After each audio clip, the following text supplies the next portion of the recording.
Welcome to கலாஸ் கரிவெட். எல்லோரும் நல்லா இருக்கீங்களா? இன்றைக்கி நான் வந்து நல்ல ஒரு ஹெல்த்தியான ரெசிபியுமா வந்திருக்கேன். அது என்னென்னா, நாம் இன்றைக்கி ராகி வச்சு தான் பண்ண போகிறோம். கேழ்வரகு வச்சு. கேழ்வரகுல நாம் ஆப்பம் பண்ணியிருக்கிறோம், தோசை, இட்லி, அதே மாதிரி அடை தோசை இதெல்லாமே பண்ணியிருக்கிறோம். ஆனால் இந்த சப்பாத்தி வந்து ரொம்ப அருமையாக இருக்கும், நல்லா சாஃப்டாக இருக்கும் சாப்பிட்றதுக்கு. கேழ்வரகு வந்து நிறைய சத்துள்ளது, அயன் நிறைய இருக்குது, வைட்டமின் D3, அதே மாதிரி குளுட்டன் ஃப்ரீயானது. இதெல்லாம் வச்சு பார்க்கும்போது நம்ம ராகி அடிக்கடி நம்ம எடுத்துக்கிறது ரொம்ப நல்லது.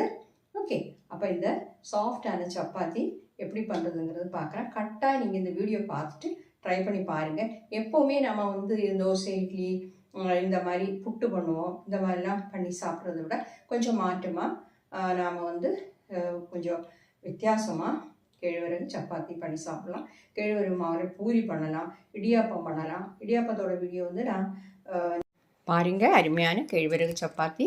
இது உங்களுக்கு வீடியோ ஃபுல்லாக பார்க்கணுன்னா அந்த கீழே வந்து அந்த டிஸ்கிரிப்ஷன் பாக்ஸில் கொடுத்துருக்குறேன், அதை கிளிக் பண்ணி பாருங்கள். பார்த்து உங்கள் கமெண்ட்டையும் தெரியுங்க. Okay, thank you.